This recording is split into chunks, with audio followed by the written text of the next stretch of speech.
Halo sahabatku, apa kabar kalian semua hari ini? Semoga selalu dalam keadaan sehat dan bahagia ya. Kembali lagi bersama aku di channel Cerita Momo. Siapkan hati dan emosi kalian, karena kisah kali ini benar-benar akan menguji kesabaran tapi juga memberikan kepuasan yang luar biasa. Bayangkan rasanya, suami memaksa poligami, bahkan tega membawa selingkuhannya terbang ke Jepang untuk menikah di sana. Parahnya lagi, dia menelpon hanya untuk menghina ibu kita yang sudah tua. Sakit? Pasti.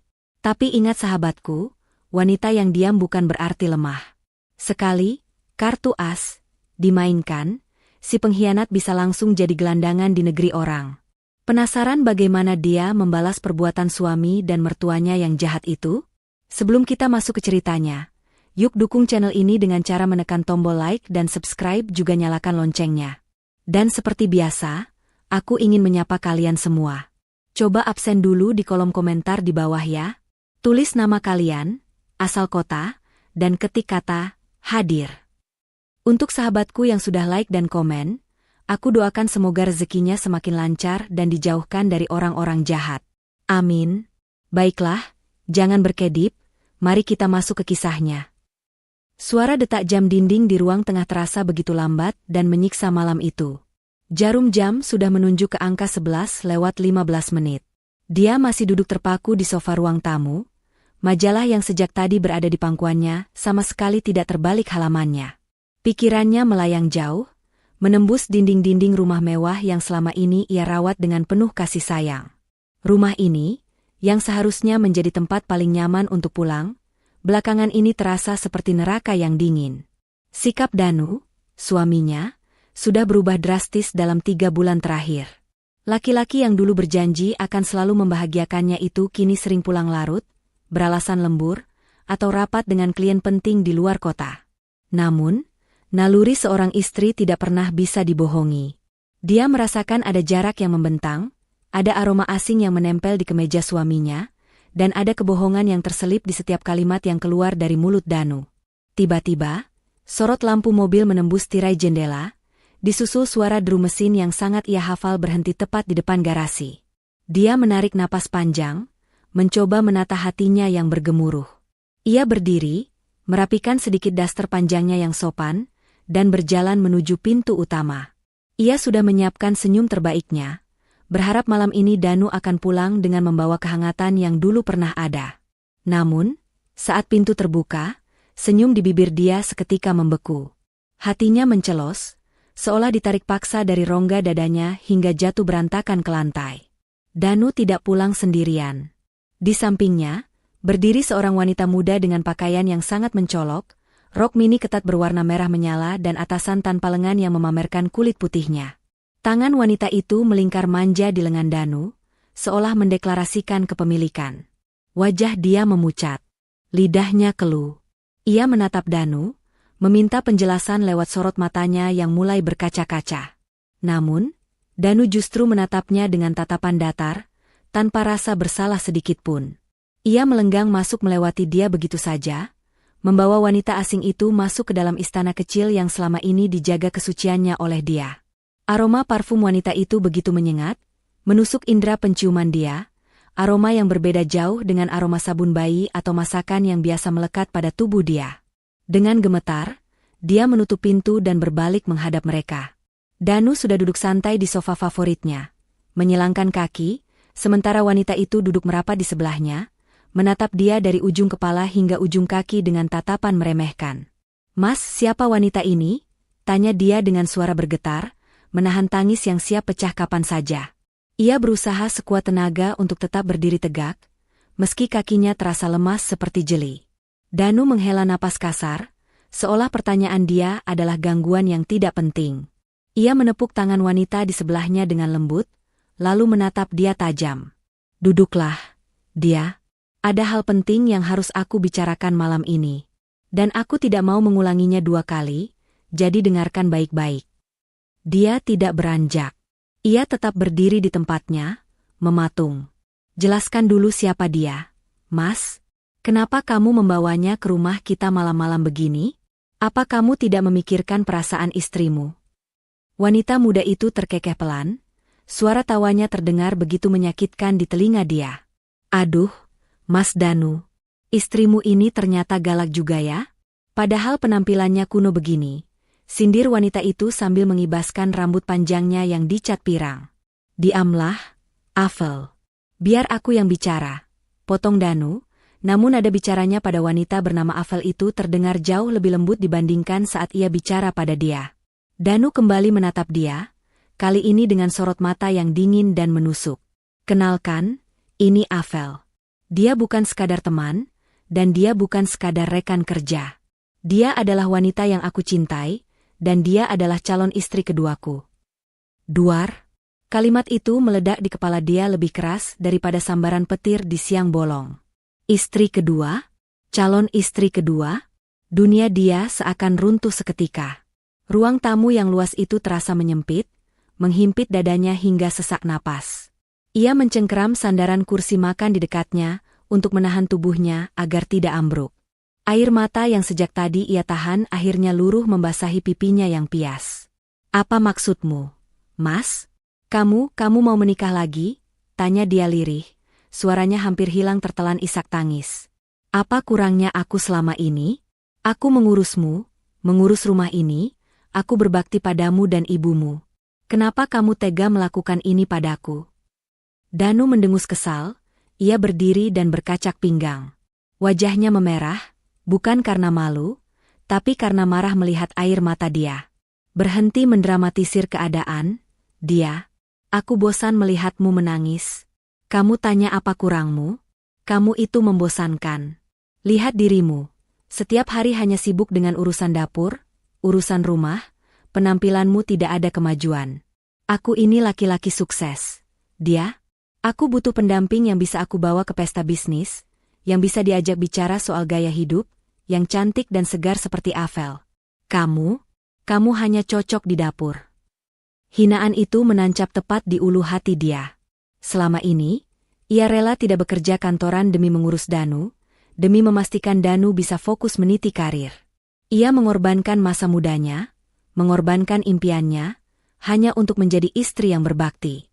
Dan kini, pengorbanan itu dibalas dengan penghinaan yang begitu keji. Avel tersenyum penuh kemenangan. Ia berdiri dan merangkul lengan Danu lagi, lalu menatap dia dengan wajah yang dibuat-buat iba. Mbak dia, sudahlah. Ikhlaskan saja. Mas Danu itu butuh hiburan, butuh semangat baru. Mbak dia kan sudah tidak bisa memberikan itu lagi. Lagi pula, aku tidak keberatan kok berbagi suami. Kita bisa jadi saudara yang akur. Kan? Asalkan Mbak dia tahu diri dan tidak banyak menuntut. Dia menatap Avel dengan nyalang. Rasa sakit di hatinya perlahan berubah menjadi amarah yang membara. Tahu diri? Kamu datang ke rumahku, menggandeng suamiku, dan menyuruhku tahu diri? Di mana harga dirimu sebagai wanita? Apa orang tuamu tidak mengajarimu adab untuk tidak merebut milik orang lain? Cukup, dia? Bentak Danu keras, suaranya menggema di seluruh ruangan.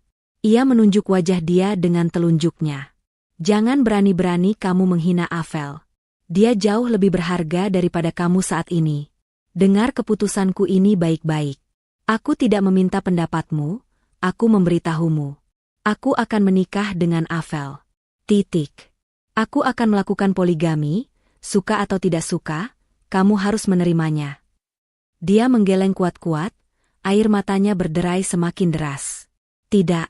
Mas, aku tidak mau. Aku tidak sudi dimadu. Dalam pernikahan kita dulu, kamu berjanji hanya akan ada aku satu-satunya. Aku tidak akan pernah memberikan izin untuk kamu menikah lagi. Danu tertawa sinis, tawa yang terdengar begitu jahat. Ia melangkah mendekati dia, menatap istrinya itu dengan tatapan mengintimidasi. Kamu pikir izinmu itu penting?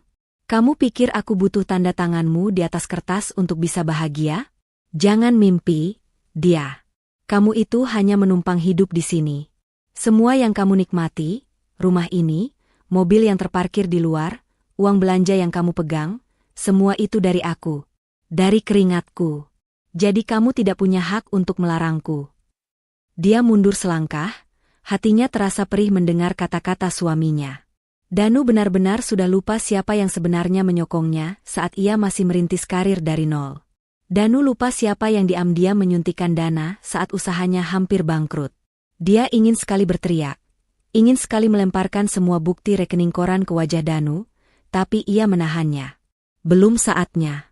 Ia harus tahu sejauh mana Danu akan bertindak. Aku tetap menolak. Mas, kalau kamu memaksa menikah dengan wanita ini, ceraikan aku dulu. Kembalikan aku pada ibu dengan cara baik-baik, sama seperti saat kamu memintaku dulu.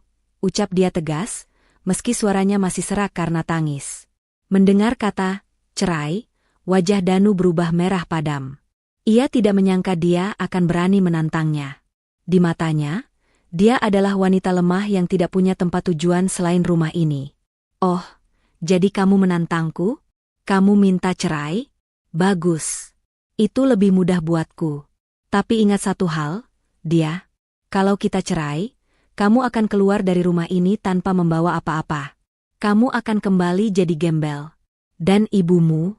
Ibu Ratih yang sakit-sakitan itu, apa kamu tega membiarkan dia melihat anaknya jadi janda miskin? Pikirkan itu baik-baik. Jangan bawa-bawa ibu dalam masalah ini, Mas. Teriak dia, emosinya terpancing saat Danu mulai menyentuh ranah yang paling sensitif baginya, yaitu ibunya. Kenapa? Takut ibumu yang suci, itu kena serangan jantung? Ejek Danu. Avel ikut tertawa di belakangnya. Dengar, dia. Aku kasih kamu waktu 1 malam untuk berpikir. Besok pagi, aku mau jawaban, iya, keluar dari mulutmu. Kalau kamu setuju aku poligami, kamu masih boleh tinggal di sini, masih boleh makan dari uangku, dan statusmu sebagai Nyonya Danu masih aman. Tapi kalau kamu tetap keras kepala menolak, maka besok juga aku akan urus surat talak, dan kamu bisa angkat kaki dari sini detik itu juga. Danu berbalik badan, kembali menggandeng Avel dengan mesra. Ayo, sayang. Kita pergi dari sini. Udaranya jadi pengap karena ada orang yang tidak tahu diuntung. Kita cari hotel bintang 5 yang paling bagus. Aku tidak betah di rumah ini. Iya, Mas. Yuk, kita cari tempat yang lebih nyaman. Kasihan Mas Danu kalau harus satu atap sama wanita yang bisanya cuma nangis dan ngeluh. Sahut Avel dengan nada manja yang dibuat-buat. Mereka berdua berjalan keluar pintu, meninggalkan dia yang masih berdiri mematung di ruang tamu.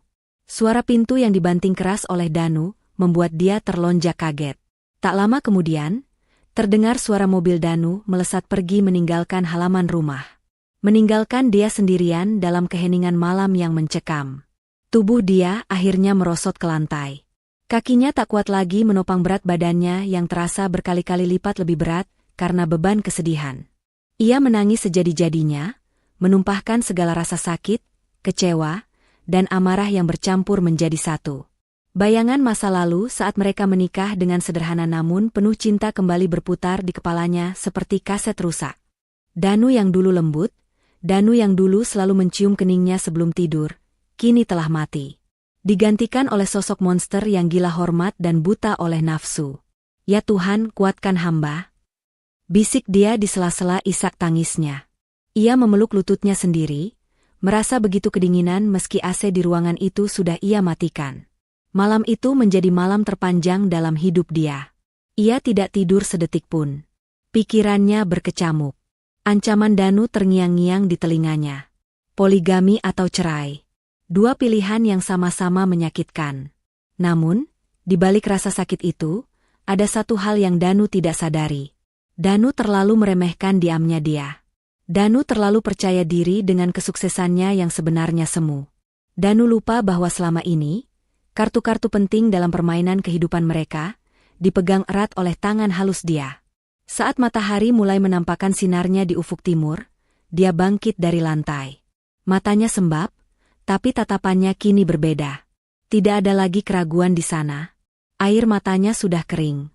Rasa cintanya pada Danu sudah ikut menguap bersama perginya mobil suaminya semalam. Dia berjalan menuju kamar mandi, membasuh wajahnya dengan air dingin. Ia menatap pantulan dirinya di cermin. Wajah yang dikatakan Danu, kuno, dan membosankan, itu kini memancarkan aura dingin yang menakutkan. Kamu ingin bermain api, Mas? Gumam dia pelan pada bayangannya sendiri di cermin. Baiklah. Akan aku pastikan kamu terbakar sampai menjadi abu. Kamu pikir aku akan diam saja kamu injak-injak? Kamu salah besar, Danu. Sangat salah. Dia mengambil ponselnya yang tergeletak di meja rias. Ia melihat ada satu panggilan tak terjawab dari ibunya, Ibu Ratih. Hatinya berdesir perih.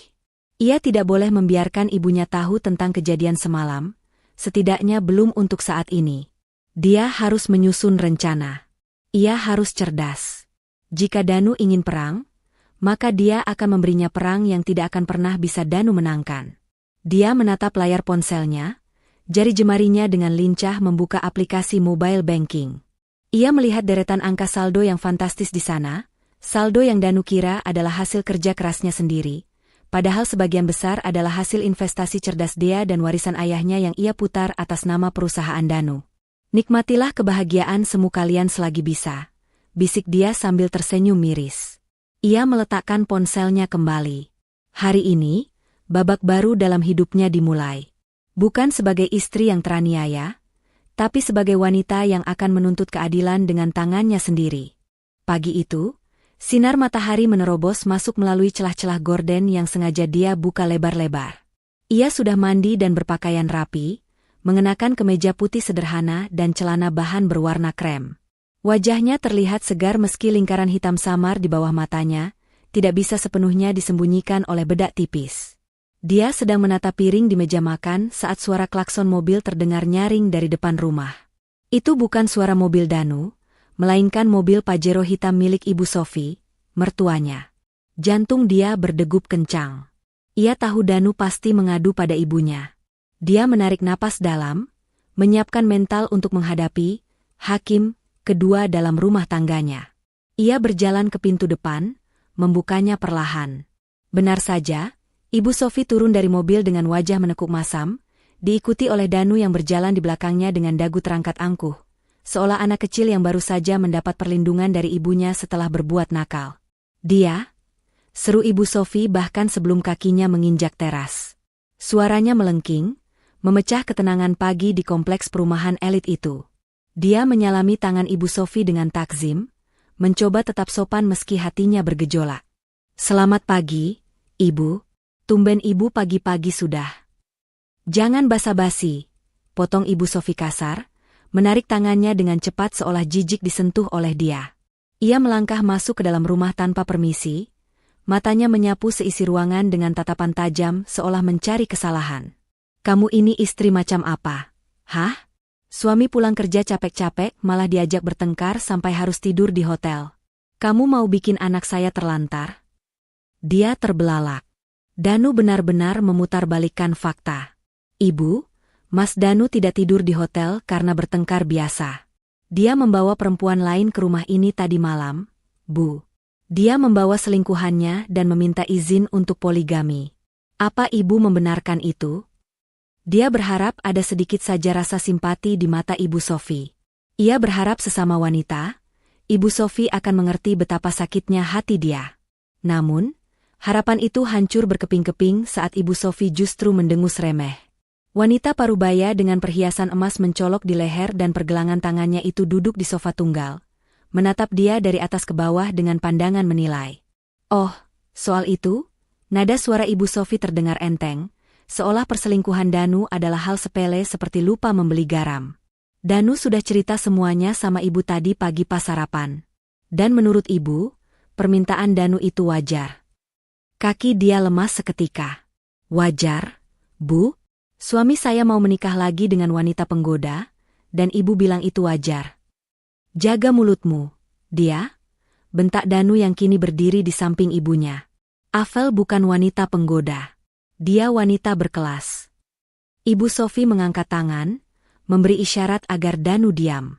Ia kembali menatap dia, kali ini dengan senyum sinis yang mengerikan. Dengar ya, dia. Kamu harus sadar diri. Danu sekarang sudah sukses, jabatannya tinggi, uangnya banyak. Wajar kalau laki-laki sekelas Danu butuh pendamping lebih dari satu. Itu simbol keberhasilan laki-laki.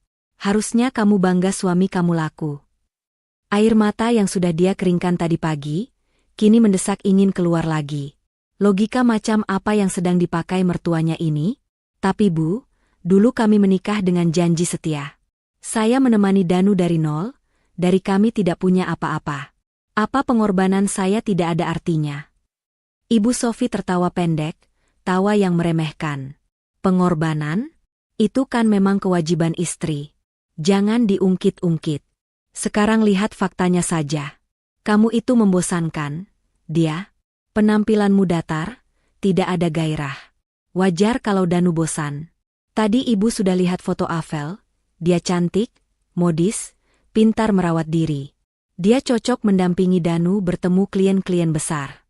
Kalau kamu cuma cocok mengurus rumah. Kata-kata Ibu Sofi jauh lebih tajam daripada pisau dapur manapun. Mertua yang selama ini dia hormati, yang selalu dia kirimi hadiah setiap bulan, yang selalu dia biayai pengobatannya dengan uang pribadinya. Meski Danu mengaku itu uangnya, kini terang-terangan menusuknya dari depan. Jadi ibu mendukung Danu menikah lagi? Tanya dia lirih, memastikan pendengarannya tidak salah. Sangat mendukung. Jawab Ibu Sofi tegas tanpa keraguan sedikitpun. Bahkan ibu yang menyarankan Danu untuk segera meresmikan hubungannya dengan Avel. Daripada zina, lebih baik nikah lagi, kan? Kamu sebagai istri pertama harusnya legowo. Jangan egois. Kalau kamu menolak, itu artinya kamu istri pembangkang, istri durhaka yang menghalangi kebahagiaan suami. Dia menatap wajah Danu dan Ibu Sofi bergantian. Mereka terlihat sangat mirip saat ini. Sama-sama egois, sama-sama kejam, dan sama-sama tidak punya hati. Saat itulah, sebuah tembok tebal terbangun di hati dia. Rasa hormat dan kasih sayang yang tersisa untuk mertuanya, lenyap seketika itu juga. Dia menyadari bahwa ia sendirian di rumah ini. Tidak ada yang memihaknya. Dan satu lagi, tambah Ibu Sofi sambil menunjuk dada dia. Kalau kamu tetap keras kepala menolak dipoligami, ibu setuju sama Danu. Lebih baik kalian cerai. Masih banyak wanita di luar sana yang antre mau jadi istri Danu. Kamu pikir kamu siapa? Tanpa Danu, kamu cuma janda miskin yang tidak punya apa-apa. Ingat ibumu yang sakit-sakitan itu. Siapa yang mau bayar biaya obatnya kalau bukan Danu? Ancaman itu lagi. Mereka selalu menggunakan Ibu Ratih sebagai senjata untuk menekan dia. Mereka pikir dia tidak punya uang sepeser pun tanpa Danu. Mereka pikir dia hanyalah benalu yang beruntung dinikahi Danu. Dia mengepalkan tangannya di samping tubuh, kuku-kukunya menancap ke telapak tangan hingga terasa perih. Tapi rasa sakit itu membantunya untuk tetap sadar dan tidak meledak marah. Marah sekarang tidak ada gunanya. Marah hanya akan membuat mereka waspada. Dia harus bermain cantik. Dia menarik napas panjang, lalu menghembuskannya perlahan. Ia mengubah ekspresi wajahnya menjadi lebih lunak, seolah-olah ia mulai menyerah.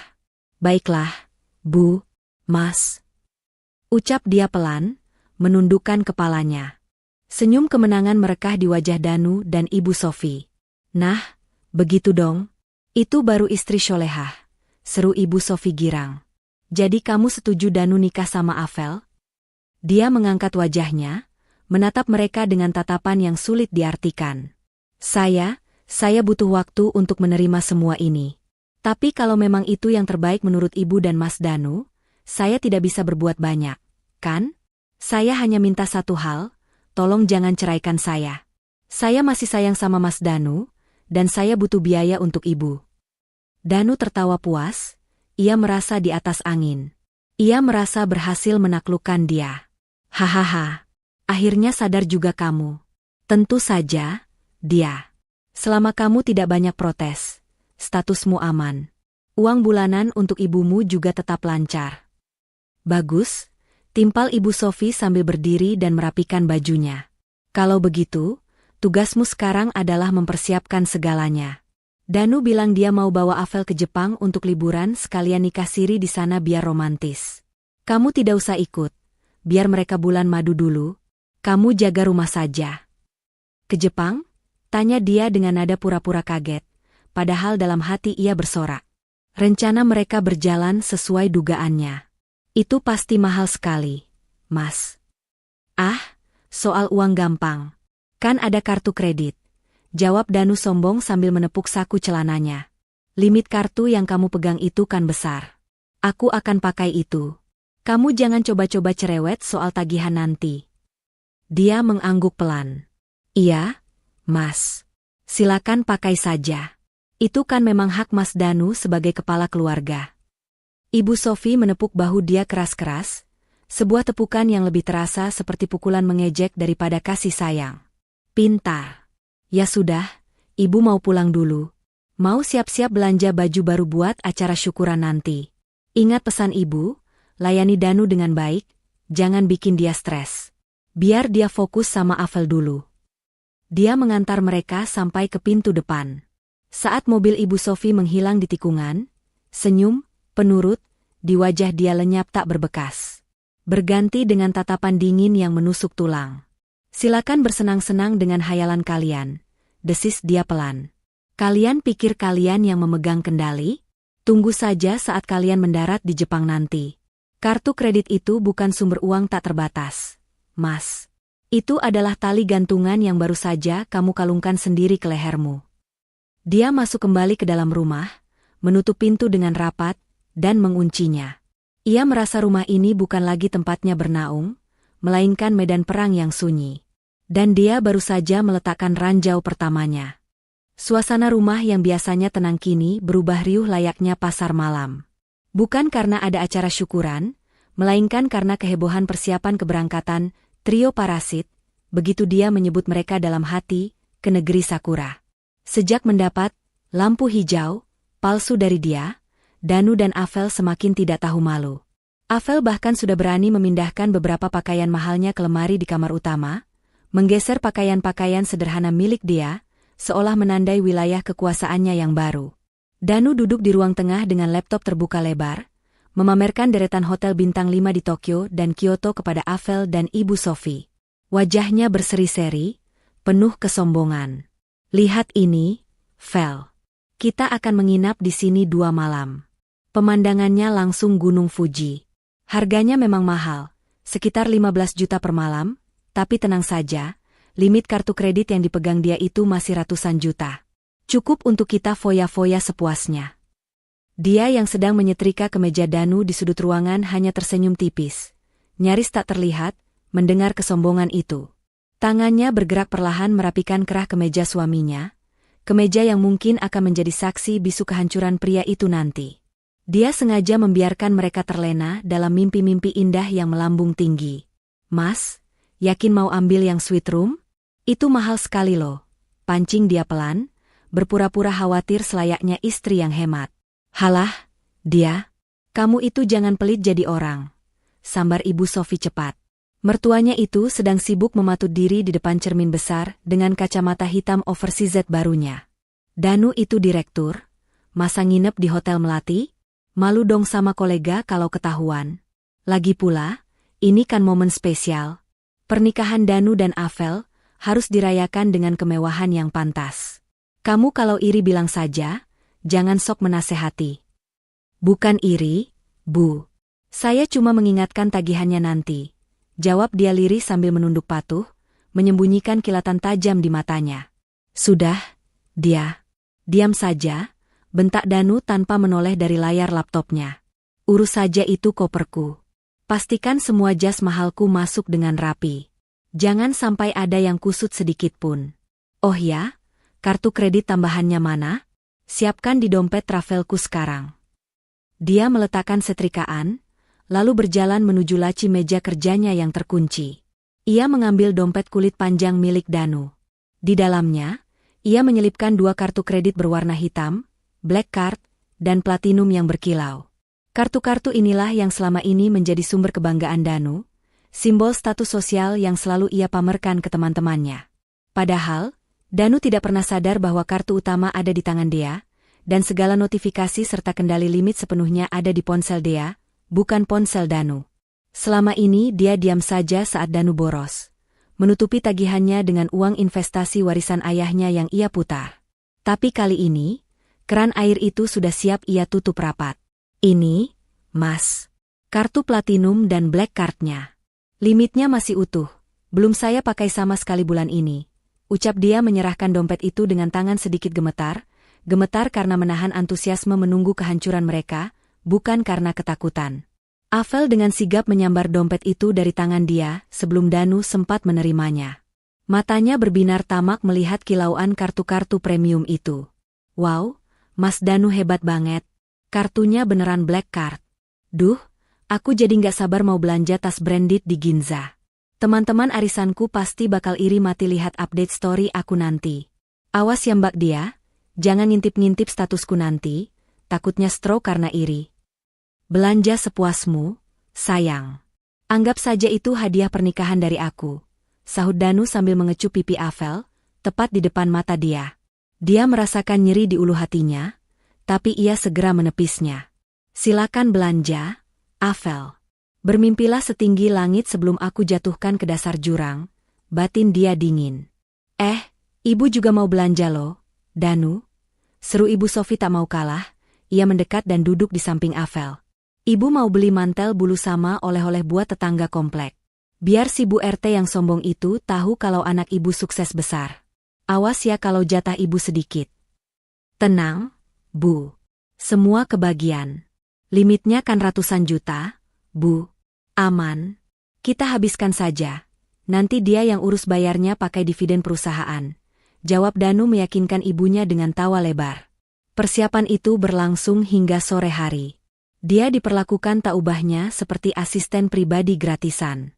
Ia yang melipat baju-baju seksi Avel, ia yang memastikan paspor dan visa mereka aman di dalam tas dokumen, ia bahkan yang diperintah memesankan tiket pesawat business class di jam keberangkatan yang paling mahal. Saat menekan tombol, Book Now, di situs maskapai, dia melihat total tagihan yang fantastis. Hampir 100 juta rupiah, hanya untuk tiket pesawat 3 orang pulang pergi. Sudah dipesan, dia?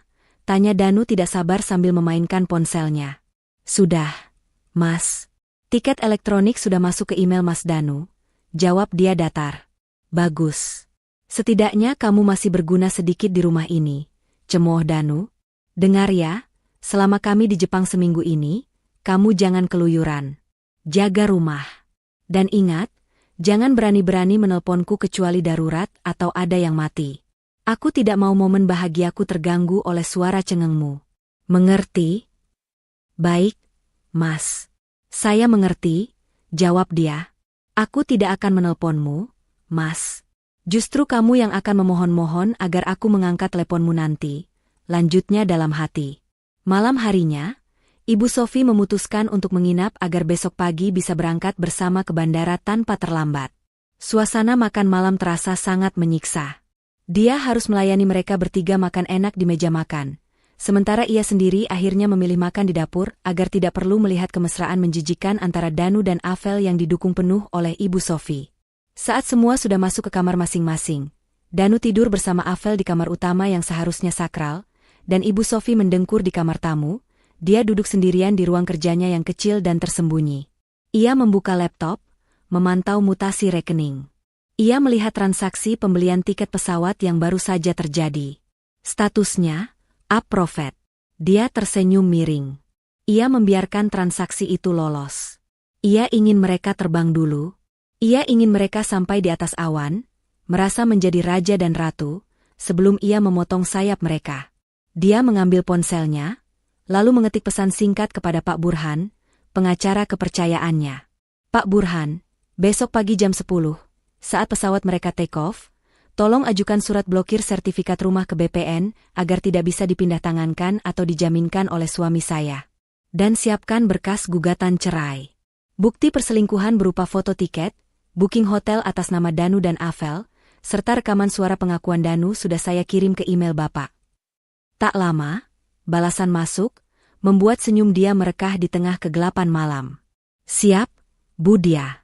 Semuanya akan kami proses sesuai rencana. Ibu istirahatlah, besok pertunjukan dimulai. Dia menutup laptopnya perlahan. Besok adalah hari eksekusi. Besok, dia akan melepaskan anak panah yang sudah ia tarik busurnya sekuat tenaga selama ini.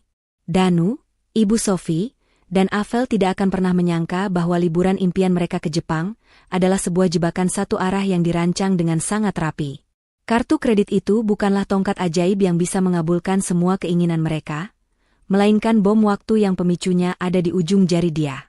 Fajar baru saja menyingsing, namun kesibukan di kediaman mewah itu sudah memuncak. 3 koper besar bermerek Louis Vuitton, yang baru dibeli Danu bulan lalu menggunakan kartu kredit tambahan, sudah berjejer rapi di teras. Ibu Sofi tampak heboh dengan mantel bulu sintetis tebalnya, padahal udara Jakarta pagi itu cukup gerah. Ia berjalan mondar-mandir memastikan tidak ada barangnya yang tertinggal, sementara Avel sibuk bersuah foto di depan mobil Pajero Sport yang sudah dipanaskan mesinnya. Dia, dengan pakaian rumahan yang sederhana, terlihat kontras dengan kemewahan mereka bertiga. Ia mengangkat salah satu koper yang berat itu menuju bagasi mobil. Napasnya sedikit tersengal, namun tak ada satupun dari mereka yang berniat membantu. Danu justru berdiri berkacak pinggang sambil menghisap rokok elektriknya, mengawasi dia seperti mandor mengawasi kuli panggul. Hati-hati angkatnya, dia. Di dalam itu ada jas Armani mahalku. Kalau sampai lecet koper atau isinya kusut, aku potong uang belanja ibumu bulan depan, ancam Danu tanpa rasa kasihan. Dia hanya mengangguk pelan, menelan semua perlakuan itu dengan kesabaran yang sudah di ujung tanduk. Iya, Mas. Aman, jawabnya singkat. Setelah semua barang masuk, Avel menghampiri dia dengan senyum mengejek. Ia menepuk-nepuk pipi dia pelan, tindakan yang sangat merendahkan. Mbak, dia baik-baik ya, jaga rumah. Jangan sedih ditinggal sendirian. Nanti kalau sempat, aku belikan gantungan kunci dari Tokyo. Itu kalau aku ingat ya, ucap Avel diiringi tawa kecil yang menyebalkan. Sudah, Vel. Nggak usah diladeni. Ayo masuk mobil, nanti kita telat check-in. Ajak Ibu Sofi yang sudah duduk nyaman di kursi tengah bak seorang ratu. Dia, ingat pesan Ibu. Jangan lupa siram bunga anggrek kesayangan Ibu. Kalau sampai layu pas Ibu pulang, awas kamu. Danu mematikan rokoknya, lalu menatap dia tajam sebelum masuk ke kursi kemudi. Tidak ada pelukan pamit, tidak ada ciuman di kening, bahkan tidak ada ucapan terima kasih. Kunci pagar rapat-rapat. Aku pergi seminggu. Jangan keluyuran, perintahnya dingin. Mobil hitam gagah itu pun perlahan mundur, lalu melesat meninggalkan pekarangan rumah, membawa serta 3 manusia yang telah merenggut kebahagiaan dia. Dia berdiri di depan pagar, menatap debu yang ditinggalkan ban mobil suaminya. Untuk pertama kalinya dalam beberapa tahun terakhir, kepergian Danu tidak membuatnya merasa kehilangan, melainkan memberikan rasa lega yang luar biasa. Udara di rumah itu terasa jauh lebih bersih tanpa keberadaan mereka. Waktu berlalu. 7 jam kemudian, dia sedang duduk menemani ibunya, Ibu Ratih, di teras belakang rumah. Ibu Ratih yang duduk di kursi roda tampak lemah namun sorot matanya teduh menatap putrinya. Dia sedang menyuapi ibunya bubur halus ketika ponsel di saku dasternya bergetar panjang. Nama, suamiku, muncul di layar. Dia meletakkan mangkuk bubur, lalu mengangkat telepon itu. Ia sengaja menekan tombol loudspeaker agar suaminya bisa didengar jelas. Namun ia menjauh sedikit agar Ibu Ratih tidak mendengar kata-kata kasar Danu. Halo, sapa dia datar. Suara riuh bandara internasional terdengar di seberang sana, disusul suara Danu yang terdengar sangat antusias dan sombong. Halo, dia. Dengar tidak? Kami sudah sampai di Bandara Narita. Gila, penerbangan bisnis kelas tadi nyaman sekali. Avel senang banget. Dia tidur pulas di kursi yang bisa jadi kasur. Makanannya juga mewah, beda kelas sama masakan kamu di rumah. Syukurlah kalau sampai dengan selamat. Mas, jawab dia tanpa emosi. Iya dong selamat. Oh ya, aku cuma mau menegaskan satu hal padamu mumpung aku sudah jauh di sini. Nada bicara Danu tiba-tiba berubah serius dan menekan. Soal rencanaku nikah sama Avel, dengar baik-baik, dia. Aku tidak peduli lagi kamu setuju atau tidak. Semua persiapan di sini sudah matang. Penghulu sudah dihubungi oleh kenalanku di KBRI, tempat sudah disewa. Besok lusa aku akan resmi menikah dengan Avel. Dia terdiam sejenak, menarik napas dalam. Mas yakin mau melakukan itu tanpa restu istri pertama? Persetan dengan restu. Bentak Danu kasar, suaranya meninggi. Aku yang cari uang, aku yang berkuasa. Kamu cukup terima nasib saja. Begitu aku pulang ke Indonesia nanti, aku akan langsung urus surat cerai kita ke pengadilan agama. Aku sudah muak melihat wajah lesumu itu. Avel jauh lebih pantas jadi istri direktur daripada kamu. Kata-kata itu sudah menyakitkan. Tapi kalimat Danu selanjutnya lah yang benar-benar membakar habis sisa-sisa keraguan di hati dia. Dan satu lagi, dia. Ini perintah mutlak. Lanjut Danu dengan nada penuh kebencian. Mulai hari ini, cicil bereskan barang-barang ibumu. Begitu aku injak kaki di Jakarta, aku mau ibumu yang tua bangka dan penyakitan itu sudah angkat kaki dari rumahku. Rumah itu terlalu sempit untuk menampung orang jompo yang tidak berguna seperti dia. Baunya bikin Avel mual. Bawa dia pergi ke panti jompo atau ke kolong jembatan sekalian, aku tidak peduli. Di seberang sana, terdengar tawa cekikikan Avel dan seruan setuju dari Ibu Sofi. Betul itu, Danu. Usir saja besan miskin itu. Bikin repot, teriak Ibu Sofi menimpali. Tangan dia gemetar hebat. Bukan karena takut, tapi karena amarah yang memuncak. Mereka boleh menghina dia sepuas hati, tapi menghina Ibu Ratih, wanita yang membesarkan dia dengan penuh cinta dan yang sebenarnya memodali kesuksesan Danu secara diam-diam, adalah kesalahan fatal yang tak termaafkan. Dia menatap langit sore yang mulai memerah. Wajahnya dingin, beku tanpa ekspresi. Ia tidak menangis. Air matanya sudah habis untuk pria tidak berharga seperti Danu. Baik, Mas, jawab dia dengan suara yang sangat tenang, kontras dengan gejolak di dadanya. Lakukan apa yang membuatmu senang. Nikmati liburanmu, Mas. Nikmati sepuas-puasnya, karena ini adalah liburan terakhirmu dengan uangku. Apa? Kamu ngomong apa? Uangmu? Hahaha, jangan mimpi. Ini uangku. Ejek Danu sebelum dia memutus sambungan telepon sepihak. Dia menatap layar ponsel yang kini gelap. Selesai. Kesempatannya sudah habis. Danu sendiri yang menabuh genderang perang dengan menghina ibunya. Dia berbalik, berjalan kembali menghampiri Ibu Ratih yang menatapnya cemas. Siapa yang telepon? Enduk? Kok wajahmu tegang? Tanya Ibu Ratih lembut. Dia tersenyum, senyum yang tulus namun penuh arti. Ia mengecup kening ibunya dengan sayang. Bukan siapa-siapa, Bu. Cuma orang salah sambung yang sebentar lagi akan tersesat. Ibu tenang saja ya, mulai besok, rumah ini akan jadi lebih tenang. Tidak akan ada lagi yang berani menyakiti ibu. Dia kembali mengambil ponselnya. Kali ini ia membuka aplikasi perbankan dan kontak kartu kredit. Dengan jari yang mantap tanpa keraguan sedikit pun, ia menekan opsi yang sudah ia siapkan sejak kemarin. Blokir permanen, laporan penyalahgunaan transaksi. 1 detik. 2 detik. Status berubah, kartu tidak aktif. Selamat menikmati neraka di negeri orang. Mas, bisik dia tajam. Permainan yang sesungguhnya baru saja dimulai. Sambungan telepon itu terputus, meninggalkan keheningan yang justru terasa menenangkan bagi dia. Tidak ada air mata yang tumpah kali ini. Hinaan Danu terhadap ibunya barusan seperti tombol otomatis yang mematikan sisa-sisa rasa cinta yang mungkin masih terselip di sudut hati dia. Wanita itu menarik napas panjang, mengisi paru-parunya dengan tekad baru, lalu melangkah tegas menuju ruang kerjanya. Lampu ruangan dinyalakan, menyoroti tumpukan berkas yang sudah ia siapkan sejak jauh-jauh hari. Dia duduk di kursi kerjanya yang nyaman, menatap layar ponsel. Aplikasi perbankan masih terbuka, menampilkan status kartu kredit utama, yang limitnya mencapai ratusan juta, kini berwarna abu-abu dengan tulisan, blocked. Namun, itu belum cukup. Dia ingin memastikan mereka benar-benar lumpuh. Ia menekan tombol panggilan ke layanan prioritas bank. Sebagai nasabah pemegang aset besar, panggilannya langsung tersambung tanpa harus menunggu nada tunggu yang membosankan. Selamat sore, Ibu Dia. Ada yang bisa kami bantu? Sapa suara ramah customer service di seberang sana. Selamat sore, Mbak. Saya ingin membuat laporan resmi. Suara dia terdengar dingin, tegas, dan penuh wibawa. Sangat berbeda dengan dia yang selalu menunduk di depan suaminya. Saya mendeteksi adanya transaksi mencurigakan yang tidak wajar pada kartu tambahan yang dipegang oleh suami saya, Saudara Danu. Saat ini terjadi lonjakan transaksi di luar negeri, padahal saya tidak pernah memberikan persetujuan tertulis untuk kenaikan limit atau penggunaan di merchant mewah tersebut. Baik, Bu Dia. Kami akan segera memeriksanya. Apakah Ibu ingin mengajukan sanggahan transaksi? Ya.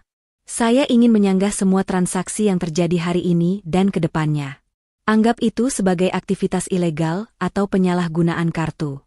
Tolong pastikan kartu fisik yang mereka pegang tidak bisa digunakan di mesin edisi manapun di seluruh dunia mulai detik ini. Jika ada merchant yang mencoba menggeseknya, tolong keluarkan kode pick up card atau stolen agar pihak keamanan di sana bertindak. Dimengerti, Bu Dia. Permintaan Ibu sudah kami proses. Kartu tambahan atas nama Bapak Danu saat ini statusnya sudah hard block dengan keterangan lost stolen, sesuai instruksi pemegang kartu utama. Ada lagi yang bisa dibantu? Cukup. Terima kasih atas kerjasamanya. Dia menutup telepon dengan senyum tipis. Ia membayangkan betapa paniknya Danu nanti saat kartu hitam kebanggaannya itu ditolak mesin, atau bahkan ditahan oleh petugas kasir di Jepang. Jebakan finansial sudah terpasang sempurna. Langkah selanjutnya, dia menghubungi Pak Burhan. Pengacara senior yang merupakan sahabat mendiang ayahnya itu sudah menunggu instruksi dia sejak lama. Assalamualaikum, Pak Burhan. Waktunya sudah tiba, ucap dia tanpa basa-basi. Waalaikumsalam, Nak Dia. Apakah Danu sudah berangkat? Tanya Pak Burhan dengan nada kebapakan namun serius. Sudah, Pak. Dan dia baru saja menelpon, mengancam akan mengusir ibu dari rumah ini begitu dia pulang. Dia juga menyatakan secara lisan akan menceraikan saya dan menikahi wanita itu di Jepang. Terdengar helaan napas berat dari seberang telepon. Kurang ajar. Dia benar-benar lupa siapa yang mengangkat derajatnya. Baiklah, Dia. Sesuai rencanamu, saya akan segera mendaftarkan gugatan cerai ke pengadilan agama besok pagi. Bukti-bukti perselingkuhan yang kamu kirim sudah sangat kuat. Rekaman ancaman telepon tadi juga tolong disimpan. Itu akan jadi bukti kekerasan verbal dan psikis. Siap, Pak. Bagaimana dengan aset perusahaan? Tanya dia, jarinya mengetuk-ngetuk meja perlahan. Aman. Sesuai akta pendirian perusahaan yang asli, yang selama ini Danu tidak pernah baca dengan teliti. Kamu adalah komisaris utama dengan kepemilikan saham 80% yang merupakan warisan ayahmu. Danu hanya direktur yang diangkat berdasarkan RUPS. Dengan bukti penyalahgunaan keuangan perusahaan untuk kepentingan pribadi, seperti tiket pesawat dan hotel mewah untuk selingkuhannya ini, kamu memiliki hak penuh untuk memecatnya secara tidak hormat dan membekukan aksesnya ke rekening perusahaan. Lakukan, Pak. Bekukan semuanya besok pagi. Saya ingin saat dia sadar kartunya mati, dia juga sadar bahwa jabatannya sudah hilang. Perintah dia tegas. Baik. Besok pagi tim saya akan bergerak ke bank dan kantor Danu, untuk melakukan audit mendadak dan penyegelan ruangan. Kamu istirahatlah, Dia.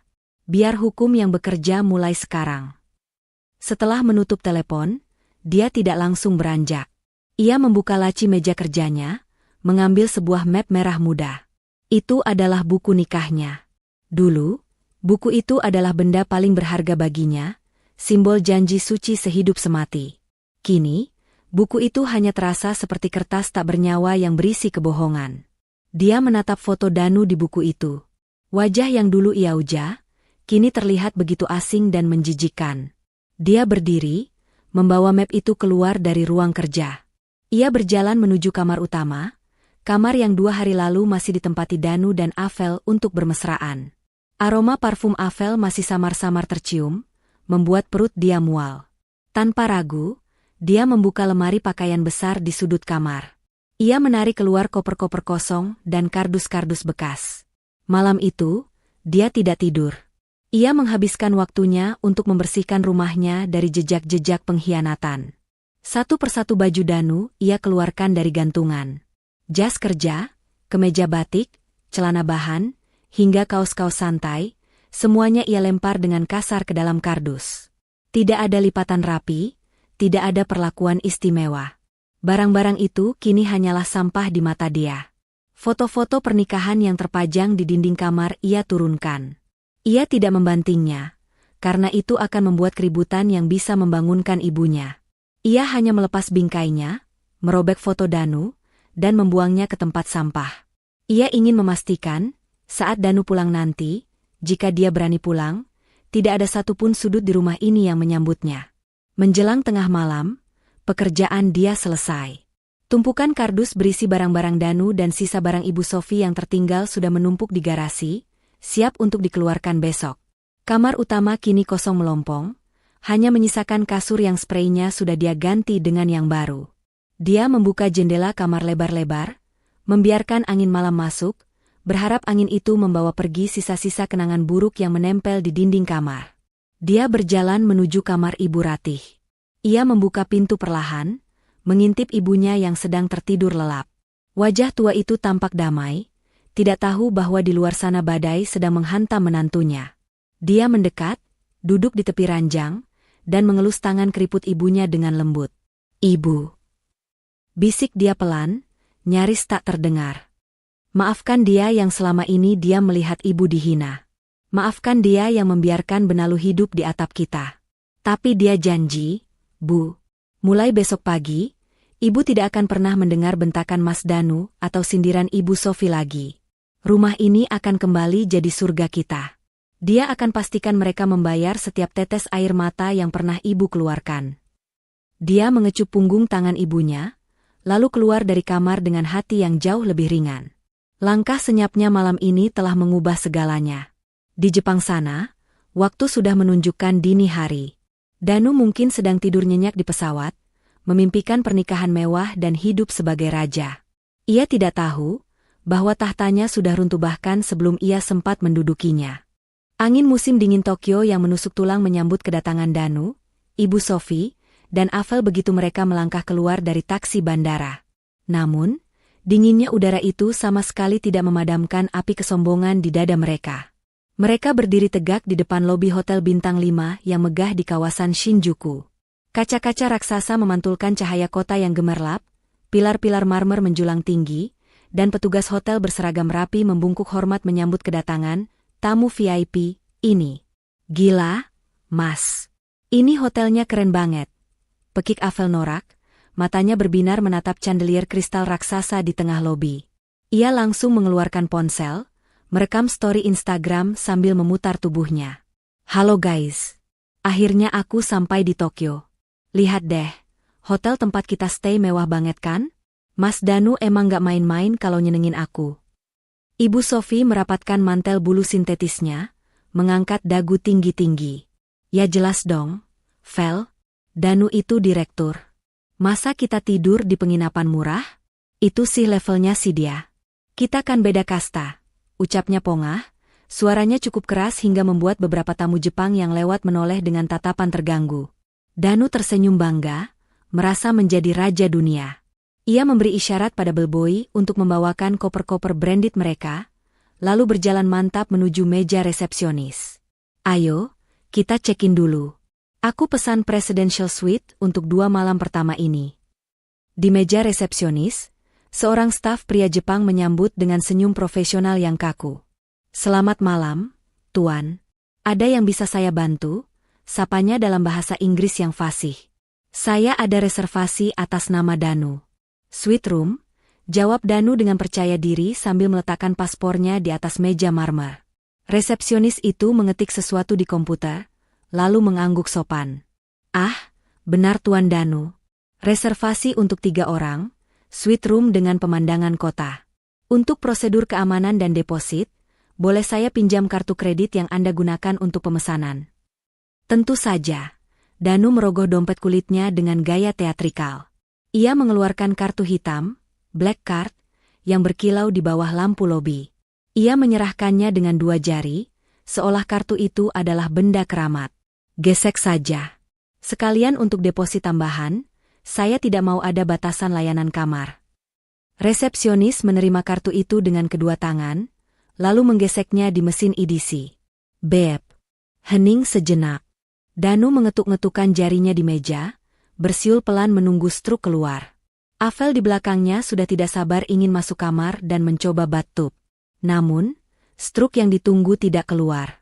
Mesin EDC itu justru mengeluarkan bunyi bass panjang yang tidak enak didengar, dan lampu indikatornya berkedip merah.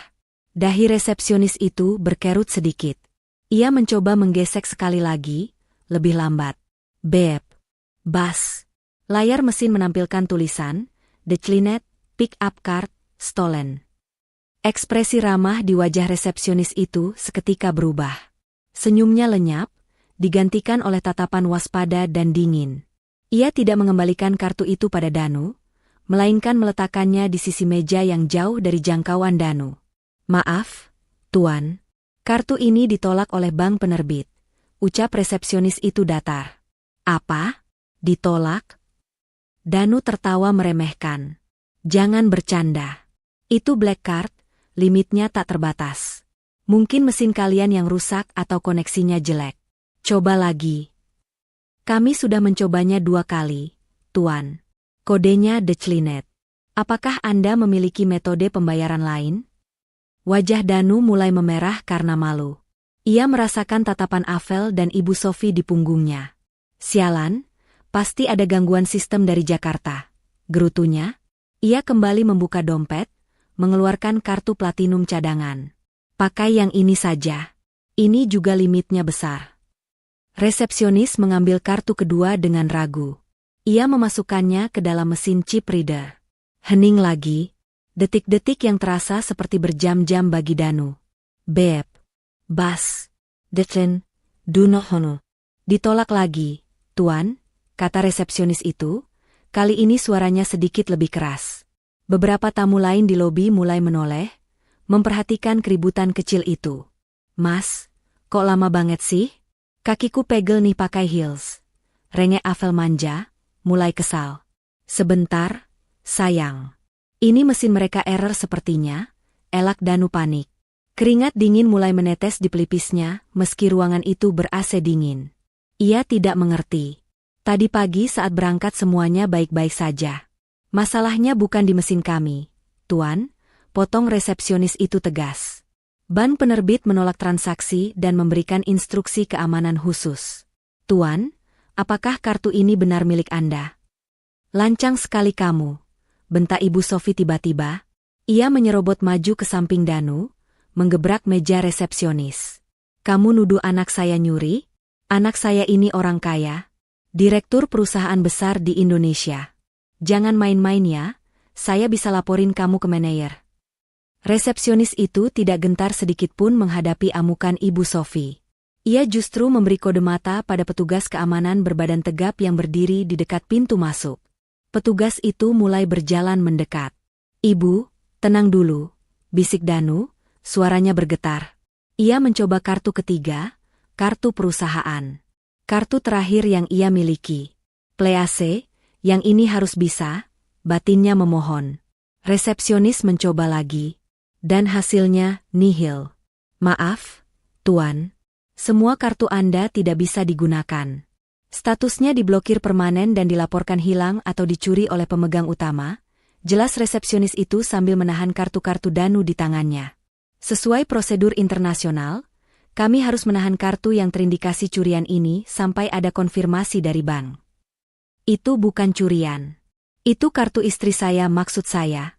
Kartu saya," teriak Danu, keceplosan. Wajahnya pucat pasi. Ia baru sadar apa yang terjadi. Ini pasti ulah dia." "Nah, jadi ini bukan kartu Anda?" Resepsionis itu menatap tajam. "Kalau begitu kami tidak bisa memproses check-in. Mohon Anda menyelesaikan pembayaran dengan uang tunai sekarang juga, atau silakan tinggalkan hotel ini." "Uang tunai?" Danu meraba sakunya. Ia memang membawa uang yen, tapi jumlahnya sedikit, hanya cukup untuk jajan dan taksi. Ia terlalu mengandalkan kartu kredit untuk biaya hotel dan belanja mewah. Total biaya kamar suite itu ribuan dolar. Ia tidak punya uang sebanyak itu di dompetnya. "Mas, jangan bilang kita nggak bisa masuk kamar." Avel mulai panik, wajah cantiknya berubah masam. "Malu Mas. Orang-orang ngeliatin kita." "Danu, kamu gimana sih? Katanya sudah beres semua," omel Ibu Sophie, mencubit lengan Danu keras-keras. "Masa kita diusir? Ibu capek, mau tidur." "Tunggu sebentar. Saya telepon orang Jakarta dulu." Danu mengeluarkan ponselnya dengan tangan gemetar. Ia mencoba menghubungi layanan bank, tapi panggilannya tidak tersambung karena ia lupa mengaktifkan paket roaming internasional di nomornya sendiri, dan ia tidak bisa membeli paket data karena kartunya mati. Ia mencoba menggunakan wifi gratis lobi hotel. Tangannya yang berkeringat susah payah membuka aplikasi mobile banking. Saat login berhasil, matanya terbelalak melihat notifikasi merah mencolok di layar. Akses dibekukan. Hubungi cabang terdekat. Danu lemas. Lututnya goyah hingga ia harus berpegangan pada meja resepsionis. "Sir," panggil resepsionis itu dingin. "Jika tidak bisa membayar, mohon segera minggir. Ada tamu lain yang mau antre. Dan tolong bawa barang-barang Anda keluar, kalian mengganggu kenyamanan tamu." Petugas keamanan berbadan besar itu kini sudah berdiri tepat di belakang Danu, menyilangkan tangan di dada dengan tatapan mengintimidasi. "Silakan keluar, Tuan," ucapnya dalam bahasa Jepang yang tegas, sambil menunjuk pintu keluar. Malam itu menjadi malam yang paling panjang dan menyedihkan bagi keluarga Sultan, yang kini luntang-lantung di jalanan Shinjuku. Angin musim dingin menusuk hingga ke tulang sumsum, membuat mantel bulu Ibu Sophie yang tebal sekalipun terasa tidak berguna. Koper-koper branded yang mereka bawa kini bukan lagi simbol kemewahan, melainkan beban berat yang menyiksa fisik dan mental mereka yang sudah kelelahan. Setelah ditolak di 3 hotel karena masalah pembayaran, Danu akhirnya menyerah pada realita. Dengan sisa uang tunai yen yang sangat terbatas, ia membawa Ibu Sophie dan Avel ke sebuah manga kisah, kafe internet, di gang sempit yang menyediakan bilik tidur seukuran peti mati. "Apa? Kita tidur di sini?" pekik Ibu Sophie histeris saat melihat bilik sempit berbau rokok ape itu. "Danu, ibu ini orang tua, ibu punya asma. Masa ibu disuruh tidur di tempat gelandangan begini? Mana janjimu mau hotel bintang 5? "Diamlah, Bu, kecilkan suaramu," desis Danu frustrasi, wajahnya kusut masai. "Ini satu-satunya tempat yang bisa kita bayar tunai malam ini. Atau ibu mau tidur di trotoar dan mati beku?" Avel menangis sesenggukan di sudut bilik, makeupnya luntur membuatnya terlihat berantakan. "Aku nyesel ikut kamu, Mas. Tahu begini aku mending stay cation di Jakarta aja. Kamu bilang kamu kaya, ternyata cuma penipu." Danu tidak menjawab. Ia masuk ke biliknya sendiri, menutup pintu geser, dan membenamkan wajahnya ke bantal yang keras. Rasa lapar mulai melilit perutnya, tapi ia harus berhemat untuk besok. Di tengah kegelapan bilik sempit itu, bayangan wajah dia kembali muncul. Istri yang selalu menyiapkan air hangat dan pijatan kaki saat ia pulang kerja. Istri yang ia sia-siakan. Keesokan harinya, matahari terbit tanpa membawa harapan. Mereka keluar dari kafe internet dengan badan pegal linu dan perut keroncongan. Mereka belum makan layak sejak kemarin siang. "Danu, ibu lapar. Ibu mau makan sushi atau wagyu?" rengek Ibu Sophie sambil memegangi perutnya. "Kita makan onigiri, nasi kepal, saja di minimarket, Bu. Uang kita menipis," jawab Danu datar. "Hah? Nasi kepal? Makanan orang miskin itu?" cibir Avel. "Mas, telepon sekretarismu dong. Minta transfer uang perusahaan. Kamu kan bosnya, masa nggak bisa cairin dana darurat?" Ide itu membuat mata Danu berbinar. Benar juga. Kenapa ia tidak terpikir dari kemarin? Ia segera mencari wifi gratis di depan sebuah tos serba. Dengan tangan gemetar, ia melakukan panggilan WhatsApp ke nomor Sinta, sekretaris pribadinya di kantor. Panggilan tersambung. "Halo, Sinta. Syukurlah kamu angkat. Dengar, saya butuh bantuan darurat. Transfer 500 juta dari rekening operasional ke rekening pribadi saya sekarang juga. Saya ada kendala teknis dengan kartu kredit di Jepang." Perintah Danu dengan nada bos yang masih tersisa. Hening sejenak di seberang sana. Lalu terdengar suara Sinta yang kaku dan dingin. "Maaf, Pak Danu. Saya tidak bisa melakukan itu." "Apa maksudmu tidak bisa? Saya atasanmu. Lakukan atau saya pecat kamu," bentak Danu. "Bapak tidak bisa memecat saya, karena Bapak sendiri sudah diberhentikan," jawab Sinta tegas. Jantung Danu berhenti berdetak sedetik. Apa katamu?" Pagi ini, ibu dia selaku komisaris utama datang bersama tim audit eksternal dan pengacara. Mereka membawa bukti penyalahgunaan dana perusahaan yang Bapak pakai untuk perjalanan pribadi dan pembelian tiket pesawat istri siri Bapak. Berdasarkan keputusan rapat umum pemegang saham luar biasa yang digelar dadakan pagi ini, Bapak Danu resmi dipecat secara tidak hormat dari jabatan Direktur Utama. Semua akses rekening dan aset perusahaan sudah dibekukan. Ruangan Bapak juga sudah disegel oleh polisi untuk penyidikan dugaan penggelapan dana. Bohong itu tidak mungkin. Danu merosot, lututnya menyentuh aspal trotoar yang dingin. Ponselnya hampir terlepas dari genggaman. Satu lagi, Pak, tambah Sinta. Bu, dia menitipkan pesan, nikmati liburanmu sebagai pengangguran. Selamat siang. Sambungan terputus. Danu menatap layar ponsel dengan pandangan kosong. Dunia di sekitarnya seolah berputar. Dipecat, dipolisikan, dipermalukan. Belum sempat Danu mencerna kehancurannya, masalah baru datang menghampiri. Seorang pria Jepang berjas rapi menghampiri mereka dengan wajah garang, didampingi dua orang polisi berseragam. Pria itu adalah perwakilan dari wedding organizer, WO, lokal yang sudah Danu sewa untuk acara pernikahan mewahnya. "Emer Danu?" tanya pria itu dalam bahasa Inggris yang kaku. Danu mendongak, wajahnya pucat pasi. "Yes. Anda membatalkan janji temu pagi ini dan pembayaran pelunasan venue pernikahan gagal di auto debit. Kami sudah menyiapkan catering, dekorasi bunga impor, dan menyewa gedung sesuai pesanan mewah Anda. Kerugian kami sangat besar. Anda harus bayar penaltinya sekarang juga sebesar 500.000 yen, sekitar 50 juta rupiah. I don't have money right now. My card broken," gagap Danu. Pria WO itu bicara cepat dalam bahasa Jepang kepada polisi. Polisi itu mengangguk dan melangkah maju. "Tuan, ini termasuk pelanggaran kontrak dan merugikan bisnis lokal. Jika Anda tidak bisa membayar, Anda harus ikut ke kantor polisi." Jangan penjara," teriak Ibu Sofi histeris, bersembunyi di balik punggung Danu. "Danu, lakukan sesuatu. Kami butuh jaminan," kata pria WO itu dingin. "Serahkan paspor kalian bertiga." "Apa? Paspor? Tidak bisa. Itu identitas kami," tolak Avel. "Paspor atau penjara?" ancam pria itu. Dengan tangan gemetar dan air mata frustrasi, Danu akhirnya mengeluarkan 3 buku paspor hijau dari tasnya. Ia menyerahkannya kepada pria itu. Pria itu memeriksa paspor mereka, lalu menyimpannya di tas kerjanya. "Kalian punya waktu 3 hari untuk melunasi hutang penalti kalian.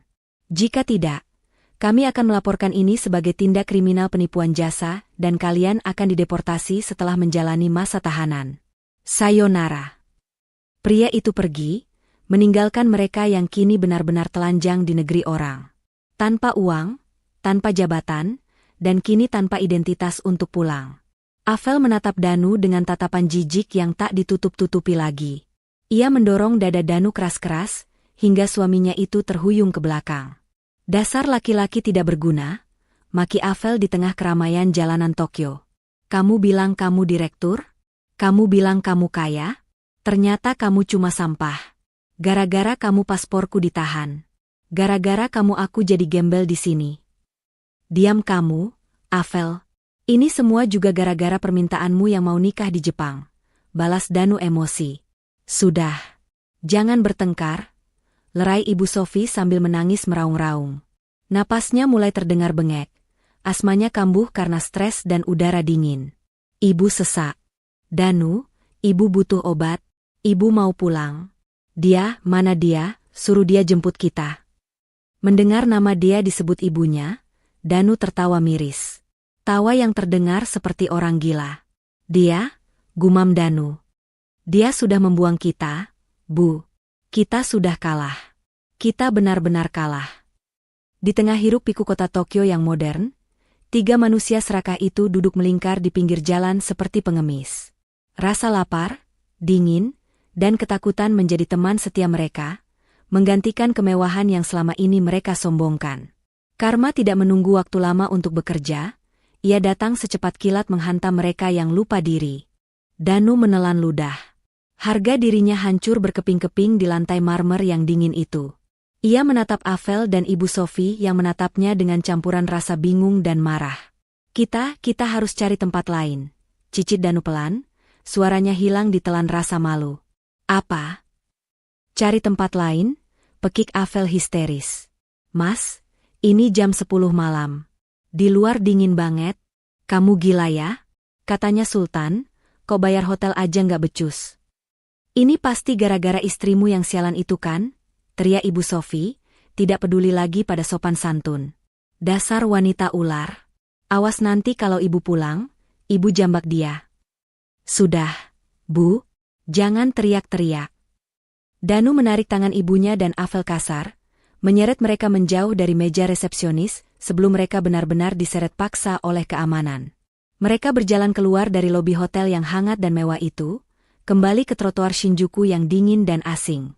Koper-koper Louis Vuitton yang mahal itu kini terasa seperti beban besi yang berat. Angin malam menampar wajah mereka tanpa ampun. Di trotoar, Danu menatap kartu-kartu di dompetnya yang kini kosong, karena kartu fisiknya ditahan pihak hotel sebagai barang bukti percobaan penipuan. Ia benar-benar lumpuh. Tanpa uang, tanpa hotel, dan tanpa koneksi di negeri orang. Bayangan wajah dia yang tersenyum tenang saat mengantar mereka tadi pagi melintas di benaknya. Senyum itu bukan senyum kepatuhan, melainkan senyum selamat tinggal yang mematikan. Mas, aku lapar, rengek Avel, bibirnya membiru kedinginan. Danu merogoh saku celananya, menghitung lembaran yen yang tersisa. Hanya cukup untuk membeli 3 mangkuk ramen instan dan tiket kereta bawah tanah termurah. Kita cari warnet atau hotel kapsul, gumam Danu putus asa. Hotel kapsul? Yang sempit kayak peti mati itu? Ogah, tolak Ibu Sofi mentah-mentah.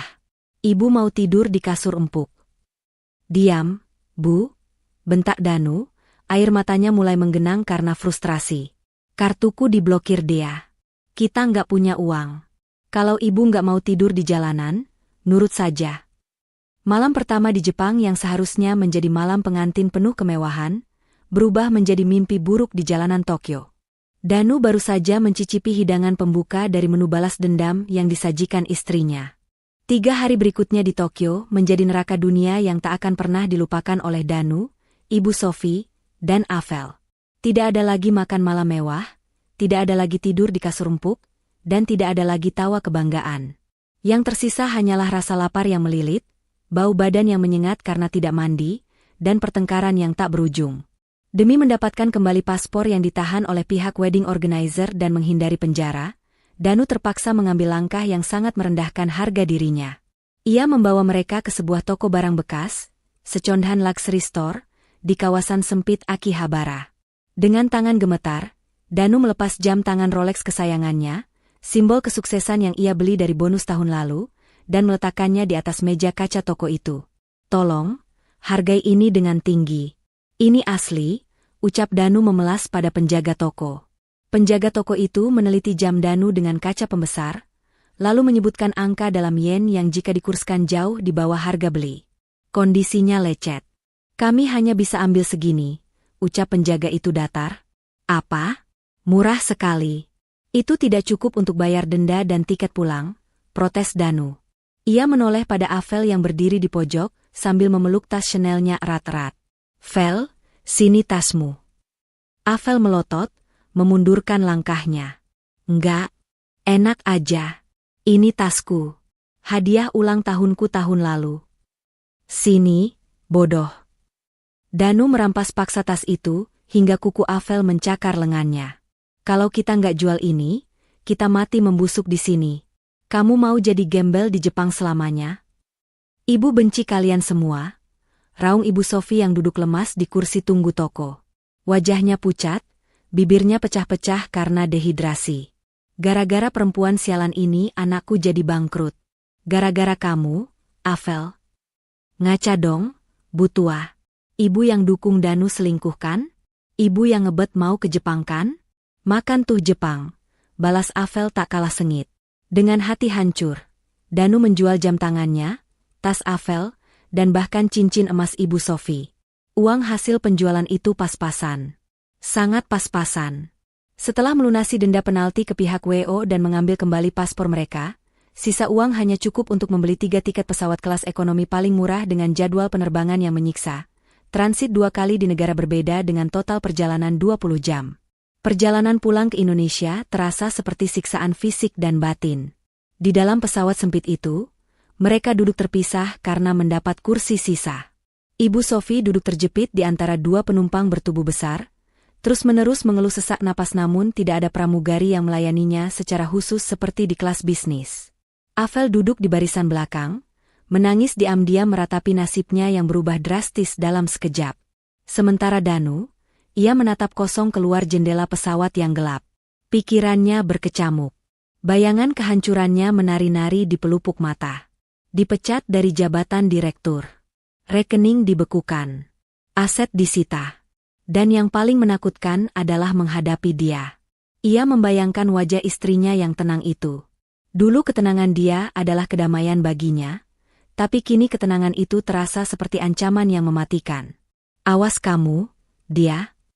Batin Danu mencoba memupuk amarah untuk menutupi rasa takutnya. Aku masih suamimu. Rumah itu masih rumahku. Aku akan usir kamu begitu aku sampai. Aku akan paksa kamu cabut semua tuntutan. Setelah perjalanan panjang yang melelahkan, pesawat akhirnya mendarat di Bandara Soekarno-Hatta. Tidak ada sopir pribadi yang menjemput. Tidak ada layanan VIP. Mereka keluar dari terminal kedatangan dengan menyeret koper-koper besar mereka sendiri, tertatih-tatih seperti prajurit yang kalah perang. Penampilan mereka kusut, rambut berminyak, dan mata cekung. Mana sopirnya? Kamu nggak telepon Pak Ujang? Tanya Ibu Sofi dengan suara parau, masih berharap ada sedikit sisa kenyamanan. Pak Ujang itu sopir kantor, Bu. Fasilitas kantor. Danu sudah dipecat. Ingat? Jawab Afel sinis sambil mengibaskan tangannya yang kepanasan. Udah deh, pesen taksi online aja yang murah. Aku mau cepet-cepet pulang, mandi, terus tidur.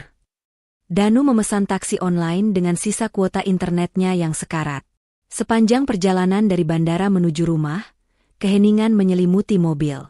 Sopir taksi sesekali melirik lewat spion, heran melihat penumpang yang membawa koper Louis Vuitton tapi bertengkar soal siapa yang harus bayar tol. 1 jam kemudian, taksi memasuki kawasan perumahan elit tempat mereka tinggal. Jantung Danu berdegup kencang saat mobil berbelok ke jalan rumahnya. Ia berharap, setidaknya ia masih punya atap untuk berteduh malam ini. Ia berharap dia masih punya sedikit belas kasihan. Namun, harapan itu pupus saat taksi berhenti di depan gerbang rumah. Rumah itu tampak gelap gulita, seolah tidak berpenghuni. Tapi yang membuat mata Danu terbelalak adalah pemandangan di pagar rumah. Rantai besi besar melilit gerbang yang tinggi itu, digembok dengan gembok hitam yang kokoh. Dan di tengah gerbang, tertempel sebuah papan segel berwarna merah putih dengan tulisan tegas. Tanah dan bangunan ini dalam pengawasan Pengadilan Agama dan Kuasa Hukum. Dilarang masuk tanpa izin pemilik sah, nyonya dia. Apa-apaan ini? Teriak Danu. Ia melompat turun dari taksi bahkan sebelum mobil berhenti sempurna. Ia berlari ke arah gerbang, mengguncang-guncang pagar besi itu dengan brutal. Dia, buka. Dia, aku tahu kamu di dalam. Buka pintunya, wanita gila. Suara rantai beradu dengan besi menimbulkan kegaduhan di malam yang sepi. Ibu Sofi turun dari mobil dengan langkah tertatih, matanya melotot melihat segel itu. Rumahku, kenapa digembok? Dia, menantu durhaka, buka pintunya. Ini rumah anakku, teriak Ibu Sofi, suaranya melengking memecah keheningan kompleks. Afel hanya berdiri terpaku di samping taksi. Wajahnya pucat. Ia melihat tumpukan kardus basah di pinggir jalan, di luar pagar. Ia mengenali salah satu baju yang menyembul dari kardus itu. Itu bajunya. Mas, barang-barang kita. Tunjuk Afel dengan jari gemetar. Danu menoleh. Di pojok trotoar, di bawah pohon, tertumpuk puluhan kardus dan koper plastik murah. Hujan semalam sepertinya telah membasahi sebagian kardus itu. Danu berlari mendekat, membongkar salah satu kardus. Isinya adalah baju-baju kerjanya, sertifikat-sertifikat penghargaan yang dulu ia banggakan, dan sepatu-sepatunya. Semuanya dilempar begitu saja seperti sampah. Kurang ajar. Desis Danu. Tangannya mengepal hingga buku jarinya memutih. Dia benar-benar membuang kita. Pak, ini bayar dulu taksinya, saya mau lanjut narik. Tegur sopir taksi yang mulai kesal melihat drama itu. Danu merogoh saku, menyerahkan uang rupiah terakhir yang ia tukarkan di bandara tadi. Pas.